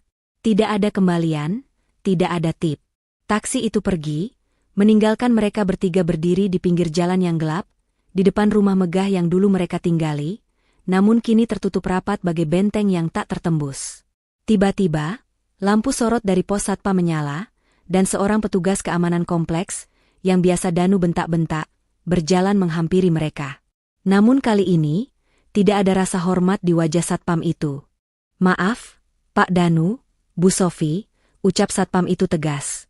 "Saya diperintahkan oleh Budia dan pengacaranya untuk melarang siapapun masuk atau membuat keributan di sini. Jika Bapak memaksa masuk atau merusak gembok, saya wajib lapor polisi sekarang juga." "Kamu berani mengusir saya? Saya yang bayar iuran keamanan di sini," bentak Danu, mencoba menggunakan sisa-sisa otoritasnya. "Itu dulu, Pak. Sekarang pemilik rumah ini Budia. Dan Budia sudah melunasi semua iuran. Bapak tercatat bukan warga sini lagi. Silakan angkat barang-barang Bapak yang di pinggir jalan itu dan pergi, sebelum warga lain terganggu," jawab satpam itu dingin, tangannya sudah memegang Hendi Talkie. Ibu Sofi merosot duduk di aspal, menangis meraung-raung memukuli dadanya yang sesak. "Ya Allah, nasibku kok begini?" "Dia, tegas sekali kamu sama ibu." Danu menatap rumah megah di balik pagar itu sekali lagi. Di lantai 2, di jendela kamar yang dulu adalah kamarnya, ia melihat siluet seseorang berdiri di balik tirai tipis. Sosok itu berdiri tegak, menatap ke bawah. Danu tahu itu dia. Dia sedang melihat mereka. Melihat kehancuran mereka dari istananya yang hangat. "Ini belum berakhir. Dia," gumam Danu dengan dendam yang membara, meski perutnya perih menahan lapar dan kakinya gemetar karena lelah. "Aku akan rebut kembali semuanya." Tapi malam itu, ancaman Danu hanya menjadi angin lalu. Realitanya, mereka adalah 3 gelandangan elit yang terusir dari surganya sendiri, tanpa uang, tanpa tujuan, dan tanpa harga diri. Seminggu telah berlalu sejak malam pengusiran yang memalukan itu. Kehidupan Danu, Ibu Sofi, dan Avel berubah 180 derajat. Tidak ada lagi AC sentral yang dingin, tidak ada lagi kasur king size yang empuk, dan tidak ada lagi pelayan yang membawakan sarapan. Kini, mereka bertiga harus berdesak-desakan di sebuah kontrakan petak sempit di gang kumuh pinggiran Jakarta, tempat yang dindingnya lembab dan berbau apek, dengan suara bising tetangga yang terdengar jelas setiap saat. Siang itu, udara terasa begitu panas menyengat. Kipas angin tua yang berputar dengan suara berderit di sudut ruangan sama sekali tidak membantu mengusir hawa gerah. Ibu Sofi terbaring lemah di atas kasur busa tipis di lantai, kakinya bengkak karena asam uratnya kambuh parah, namun mereka tidak punya uang untuk ke dokter spesialis. Obat warung menjadi satu-satunya andalan. "Panas. Danu, tolong belikan es kelapa muda." Tenggorokan ibu kering sekali. Rintih Ibu Sofi dengan suara serak. Danu yang sedang duduk melamun di depan pintu, hanya menoleh sekilas dengan tatapan kosong. Wajahnya tirus, matanya cekung dikelilingi lingkaran hitam, dan janggutnya mulai tumbuh berantakan. Penampilannya yang dulu klimis dan wangi kini tak ubahnya seperti pengangguran frustrasi. "Uang dari mana, Bu?" "Sisa uang penjualan jam tanganku kemarin cuma cukup buat bayar sewa kontrakan ini bulan depan dan beli beras," jawab Danu ketus. Tekanan hidup membuatnya kehilangan rasa hormat pada ibunya sendiri. "Kamu ini anak tidak berbakti. Ibu sakit bukannya diurus malah dibentak," omel Ibu Sofi, mulai menangis lagi. Di sudut ruangan lain, Avel sedang sibuk memulas kukunya dengan kuteks murah yang ia beli di pasar. Ia tampak tidak peduli dengan penderitaan mertua dan suami sirinya itu. "Berisik banget sih, Bu Tua. Kalau mau enak ya sana minta sama mantu kesayangan ibu si dia itu." "Oh iya lupa, kan kita udah diusir," sindir Avel tajam tanpa menoleh. "Diam kamu, Avel. Ini semua gara-gara kamu. Kalau kamu nggak minta ke Jepang, kita nggak bakal begini," teriak Danu, emosinya meledak. Ia bangkit berdiri, menendang botol air mineral kosong, hingga terpental mengenai kaki Avel. "Heh, jangan kasar ya." Avel berdiri menantang, matanya melotot. "Gue udah cukup sabar ya tinggal di kandang tikus ini sama kalian. Gue kira lo kaya raya, Danu. Gue kira lo, Sultan. Ternyata lo cuma parasit yang numpang hidup sama istri pertama. Nyesel gue mau sama lo." Belum sempat Danu membalas, terdengar suara ketukan pintu yang tegas. "Permisi, Saudara Danu." Danu terdiam, jantungnya berdegup kencang. Ia membuka pintu perlahan. Di sana berdiri 2 orang pria berbadan tegap mengenakan kemeja batik rapi. Salah satunya adalah Pak Burhan, pengacara keluarga dia yang dulu sering Danu lihat di acara keluarga, namun tidak pernah ia anggap penting. Pak Burhan, sapa Danu gugup. Pak Burhan tidak tersenyum. Wajahnya datar dan profesional. Ia tidak datang sendiri, ia membawa sebuah map tebal berwarna merah. Selamat siang, Saudara Danu. Saya mewakili klien saya, Ibu Dia, untuk menyerahkan beberapa dokumen penting yang harus segera Anda tanda tangani dan pelajari. Dia mana? Saya mau bicara sama istri saya langsung.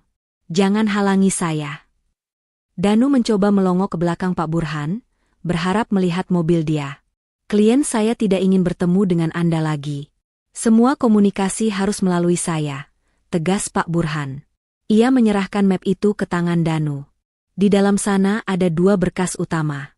Pertama, surat panggilan sidang pertama gugatan perceraian yang akan dilaksanakan minggu depan di Pengadilan Agama. Klien saya menuntut cerai talak 3 dengan alasan penelantaran, perselingkuhan, dan KDRT verbal. Tangan Danu gemetar menerima map itu. Kata, cerai, yang dulu ia gunakan untuk mengancam dia, kini berbalik menyerangnya dengan kekuatan hukum yang nyata. Dan berkas kedua, lanjut Pak Burhan dengan nada yang lebih serius, adalah somasi dan rincian hutang piutang. Berdasarkan audit forensik keuangan perusahaan, ditemukan bukti transfer ilegal sebesar 500 juta rupiah yang Anda gunakan untuk kepentingan pribadi, termasuk perjalanan ke Jepang kemarin. Ibu Dia, selaku pemilik saham mayoritas, memberikan Anda waktu 2x24 jam untuk mengembalikan dana tersebut ke kas perusahaan. 500 juta? Danu terbelalak, napasnya tercekat. Dari mana saya dapat uang segitu? Pak, saya sudah dipecat. Rekening saya dibekukan. Itu bukan urusan klien saya.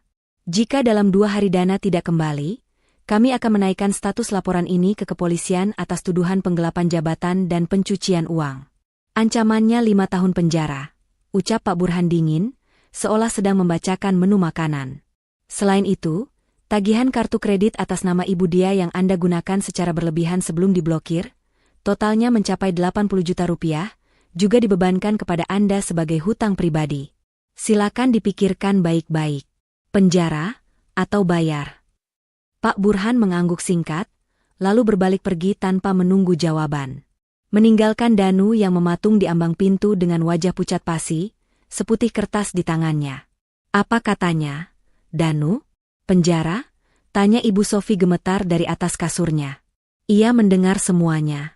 Danu berbalik perlahan, menatap ibunya dan Avel dengan tatapan putus asa. Dia menuntut ganti rugi 500 juta, atau aku di penjara. Dan dia menggugat cerai. Hening sejenak menyelimuti ruangan sempit itu.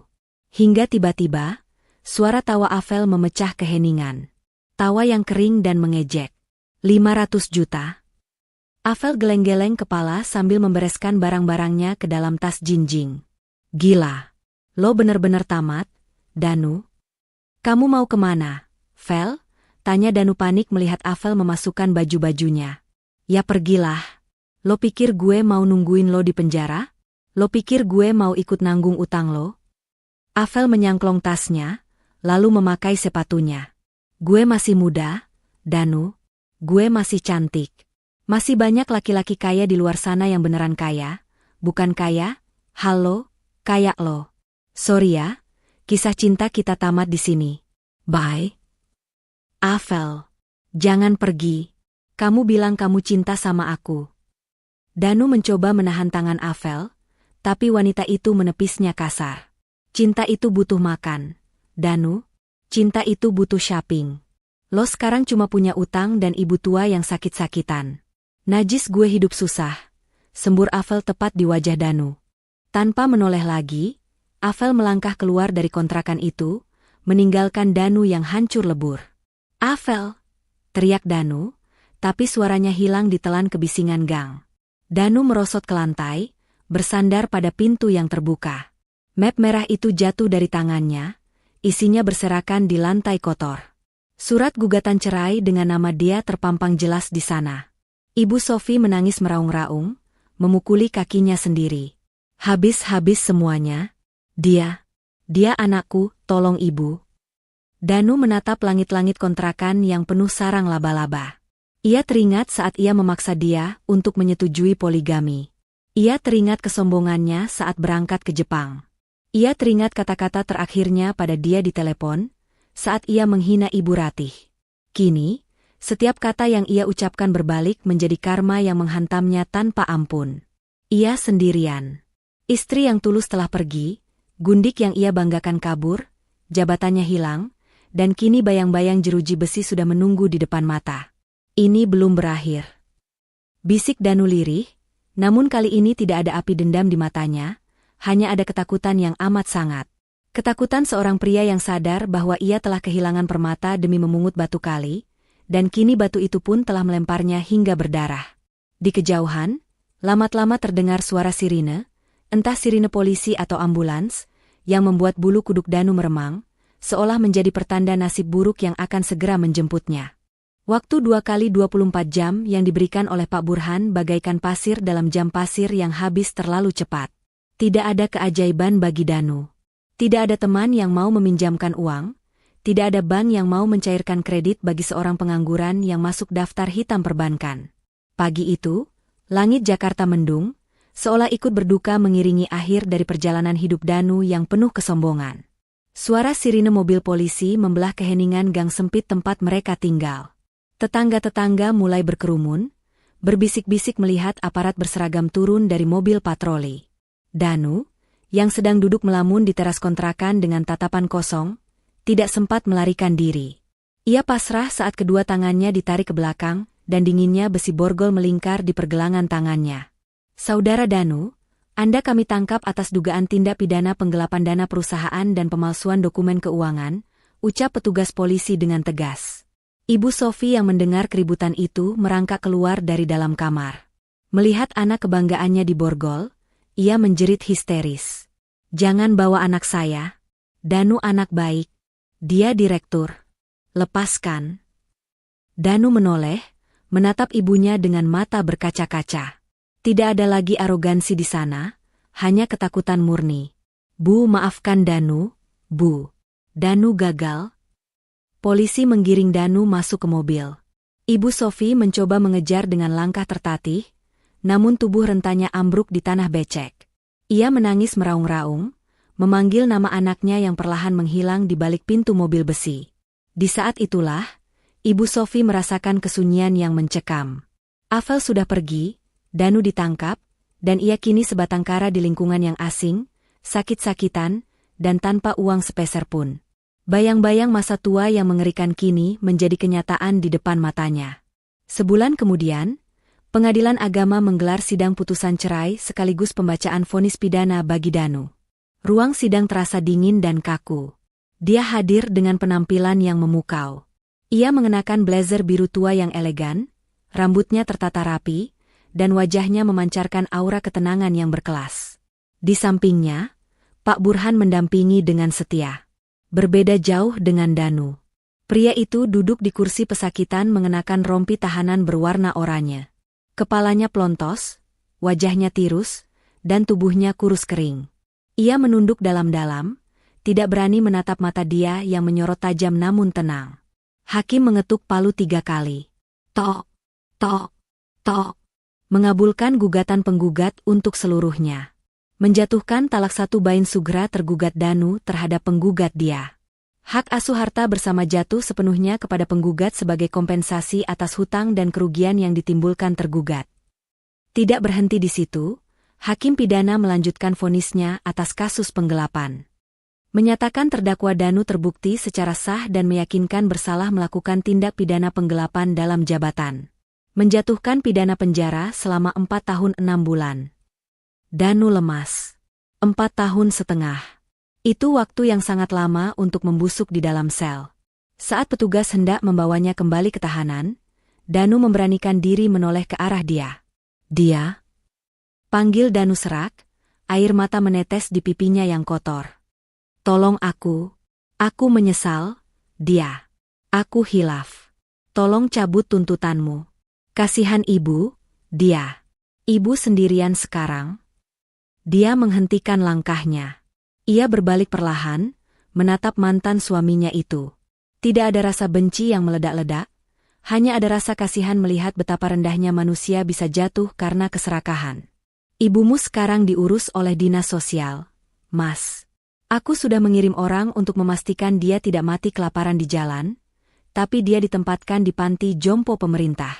Itu sudah lebih dari cukup untuk mantan mertua yang pernah mendukung anaknya berzina, jawab dia dengan nada datar namun menusuk. Dan soal penyesalanmu, lanjut dia sambil melangkah mendekat, menatap mata Danu lekat-lekat. Simpan saja untuk dirimu sendiri di dalam sel. Kamu tidak hilaf, Mas. Kamu sadar sepenuhnya saat kamu menghinaku, saat kamu membawa wanita itu, dan saat kamu merendahkan ibuku. Nikmatilah buah yang kamu tanam sendiri. Selamat tinggal, Danu. Dia berbalik badan, melangkah keluar ruang sidang dengan kepala tegak. Suara langkah hak tingginya menggema, terdengar seperti irama kemenangan. Di belakangnya, Danu menangis histeris, memanggil-manggil namanya sebelum diseret paksa oleh petugas kejaksaan menuju mobil tahanan. 6 bulan berlalu. Rumah mewah itu kini kembali bersinar. Dia telah merenovasi ulang kamar tidur utama, membuang semua jejak masa lalu dan menggantinya dengan dekorasi yang lebih cerah dan hangat. Taman belakang rumah kini dipenuhi bunga anggrek yang bermekaran indah, tempat favorit Ibu Ratih menghabiskan sore. Sore itu, dia sedang duduk di taman, memangku laptopnya. Bisnis peninggalan ayahnya yang sempat goyah karena ulah Danu, kini kembali stabil dan bahkan berkembang pesat di bawah tangan dingin dia. Notifikasi email masuk, laporan dividen bulanan yang angkanya fantastis.